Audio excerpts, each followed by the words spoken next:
Painted application ધોરણ 6 થી 12ના વિદ્યાર્થીઓ માટે અપડેટ થઈ ચૂકી છે.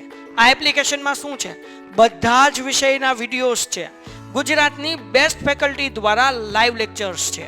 આઈએમપી પ્રશ્ન છે, ટેસ્ટ સિરીઝ છે અને ગુજરાતના તમામ વિદ્યાર્થીઓ સાથે તમે તમારી કમ્પેરિઝન કરી શકો છો.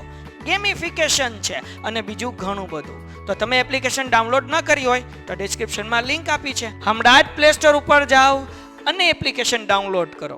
ઘરે બેઠીને સરસ મજાનું ગુજરાતની જોરદાર ફેકલ્ટી સાથે ભણો, સારા માર્ક્સે પાસ થાઓ. નમસ્કાર વિદ્યાર્થી મિત્રો, આજે આપણે ધોરણ 7 વિષય ગુજરાતી પાઠ 12 જનની સ્વ અધ્યયન પોથી છે એનું સોલ્યુશન લઈ અને તમારી સમક્ષ રજૂ થયા છીએ.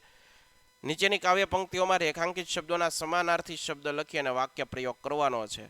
બરોબર, આખી કાવ્ય પંક્તિ છે એની અંદર જ્યાં અંડરલાઈન કરી છે, આશીષ છે, જનની છે, ધરણી છે, નીર, પ્રેમ, વ્યોમ, આ બધાના સમાનાર્થી અર્થો તો જો અહીંયા દર્શાવ્યા છે અને પાછી વાક્યો પ્રયોગ કરવાનો છે. આશીષ તો આશીર્વાદ, નવા વર્ષે વડીલોના આશીષ મેળવ્યા.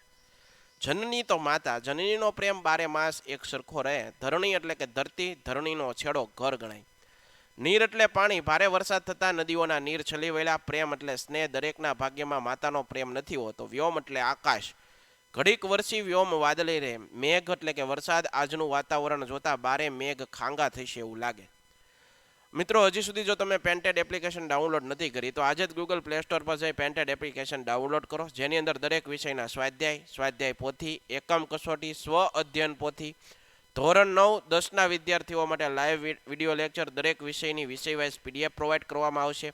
ભાવનગર ખાતે જો તમે વસવાટ કરો તો તેના માટે ધોરણ 8 થી 12ના તમામ વિષયોનું કોચિંગ પૂરું પાડતી કોચિંગ ઇન્સ્ટિટ્યૂટ આલ્ફા એકેડમી કાર્યરત છે. તમે એમાં જોડાઈ શકો, એનો સંપર્ક કરી શકો. યુટ્યુબની અંદર તમને મારા વિડીયો ગમતા હોય તો અમારી યુટ્યુબ ચેનલ છે પેન્ટેડ યુટ્યુબ ચેનલ, એ હજી સુધી સબસ્ક્રાઇબ નથી કરી તો સબસ્ક્રાઇબ કરો, જેથી કરીને અમારા વિડીયોની માહિતી મળે. તમારા મિત્રોને શેર કરો અને વિડીયો ગમતા હોય તો લાઇક કરવાનું ભૂલતા નહીં.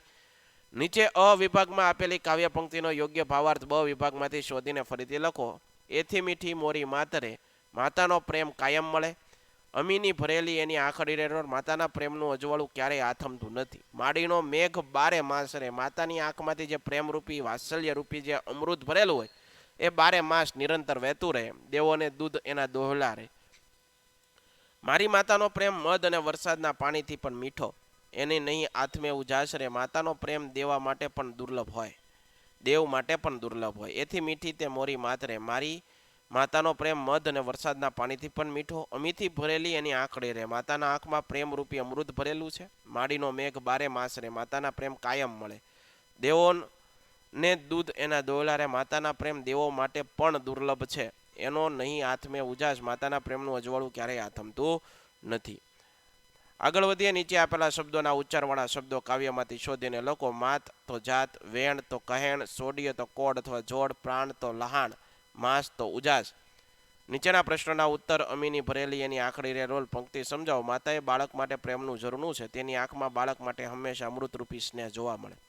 આ કાવ્યમાં માતાના પ્રેમને પ્રકૃતિના કયા કયા તત્વો સાથે સરખાવી શકાય? આ કાવ્યમાં માતાના પ્રેમને વરસાદ, ગંગા નદીના નીર, વરસતી વાદળી, ચંદ્રના પ્રકાશ જેવા પ્રકૃતિના તત્વો સાથે સરખાવવામાં આવ્યા છે. માતાના પ્રેમને જે પ્રકૃતિના તત્વોથી ચડિયાતો બનાવ્યો તે પંક્તિ લખો. ગંગાના નીર વધે ઘટે સરખો પ્રેમ પહાડ, જનનીની જોડ સખી સહી જોડે રે લોલ.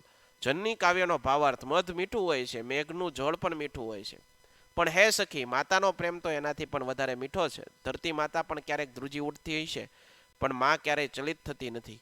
હે સખી, આ જગતમાં માતાનો જોટો જડશે નહીં. ગંગાના પ્રવાહ વધઘટ કદાચ થશે, પણ મા જનનીના વાત્સલ્યરૂપી પ્રેમ છે, એનો પ્રવાહ હંમેશા એક સરખો વહેતો રહેશે. વાદળી તો ઘડીક વરસીને જતી પણ રહે, પણ માતૃરૂપી મેઘ તો બારે માસ વરસતો રહે. ચંદ્રની ચાંદનીમાં વધઘટ થાય, પણ જનનીના પ્રેમ એના ઉજાસમાં ક્યારેય અસ્ત થતો નથી. ઉદાહરણ મુજબ લખો. મધથી એ તો મીઠું, લીંબુથી ખાટું, ગોળથી ગળ્યું, મરચાથી તીખું. કારેલા કેવા હોય? કડવા, તો કારેલાથી કડવું, મીઠાથી ખારું. બરોબર છે. આશા રાખું મિત્રો આ સોલ્યુશન તમને ગમ્યું હોય છે. ફરીવાર નવા સોલ્યુશન સાથે મળશું. ત્યાં સુધી જય હિન્દ, જય ભારત, ધન્યવાદ. Painted Painless Learning.